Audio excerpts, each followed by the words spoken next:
welcome to today's literacy lesson. Today we are looking at using subordinate clauses. It's something that we have looked at in class, but it would be really good to look at a little bit more before you come back to school and we continue learning about it. So, first of all, what is a clause?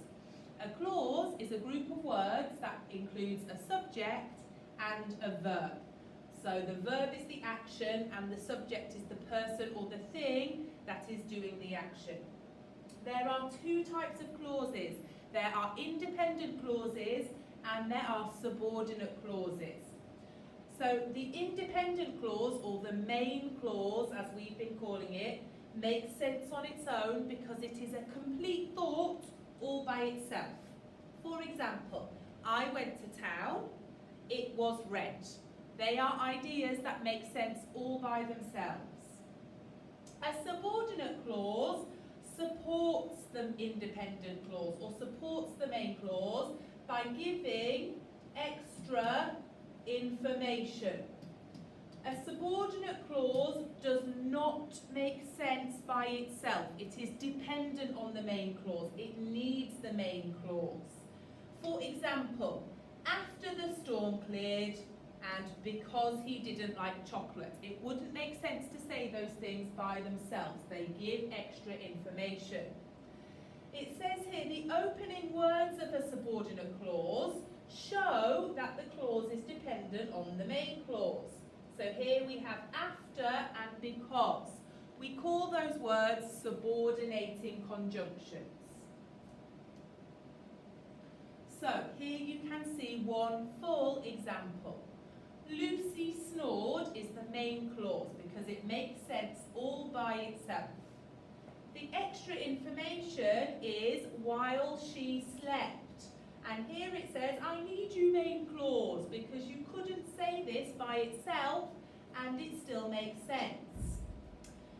The sentence starts with the subordinating conjunction while. And the two clauses are separated by a comma. So here are three sentences. The first one, before it rains, let's go outside and play. I am going to underline the main clause in red. Let's go outside and play. This makes sense by itself. The subordinate clause I am going to underline in purple. Before it rains. This does not make sense by itself. And I am going to highlight the subordinating conjunction in blue. Okay, and the sentences, the clauses are separated by a comma. Here there are two more sentences. If there is a good film on, comma, we will go to the cinema. And when I have done my home learning, comma, I will draw a picture. I would like you now to pause the video and to write out these two sentences, underlining the main clause in one colour, the subordinate clause in another colour, and circling or highlighting the subordinating conjunction.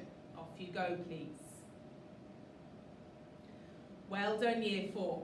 So, here, let's go through the answers. We will go to the cinema is the main clause. It makes sense by itself. The subordinating clause, if there is a good film on, adds extra information. And the subordinating conjunction is if. And in the last sentence, I will draw a picture is the main clause. It makes sense by itself. When I have done my home learning is the extra information, and the subordinating conjunction is when. Now, you will notice in all three of these sentences, the subordinating conjunction comes first, and the two clauses have been separated by a comma. Here is some new information that we haven't learnt yet. You need to put a comma after a subordinate clause when the subordinate clause comes first in the sentence. For example, while he was asleep, comma, we ate his sweets. If the subordinating conjunction comes second or last in the sentence. You do not need a comma to separate the clauses. We ate his sweets while he was asleep. There is no comma there. I will write another example here to show you.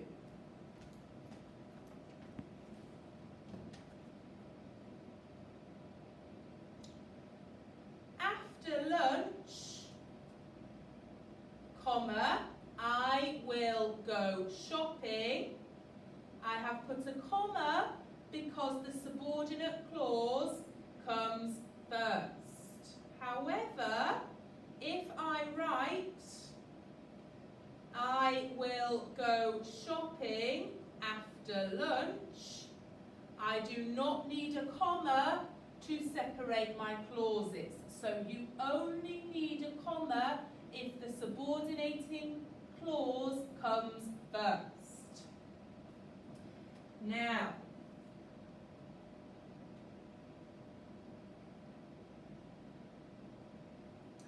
here are the subordinating conjunctions that we have learned how to use in class. These start our subordinate clauses. Which, while, when, until, after, before, so that, and just as. So here it says, can you use the conjunctions to make subordinate clauses for this sentence? And the sentence, or the main clause, is she walked for an hour. So I am going to write two sentences using subordinating conjunctions and a subordinating clause. So my first sentence, she walked for an hour until she was tired. I have used the subordinating conjunction until. I have not used a comma because my subordinating clause is last. And again, after lunch, comma, she walked for an hour. I have used the subordinating conjunction after, and I have used a comma because the subordinating clause comes first. I would like you now to pause the video and to write two sentences using a subordinating clause to extend this main clause, please. She walked for an hour. Off you go, please. Well done, Year 4. Now you have listened to the lesson input on subordinate clauses, you are ready to do the sheet that your teachers have uploaded for you. Thank you very much, and we look forward to speaking to you soon. Goodbye.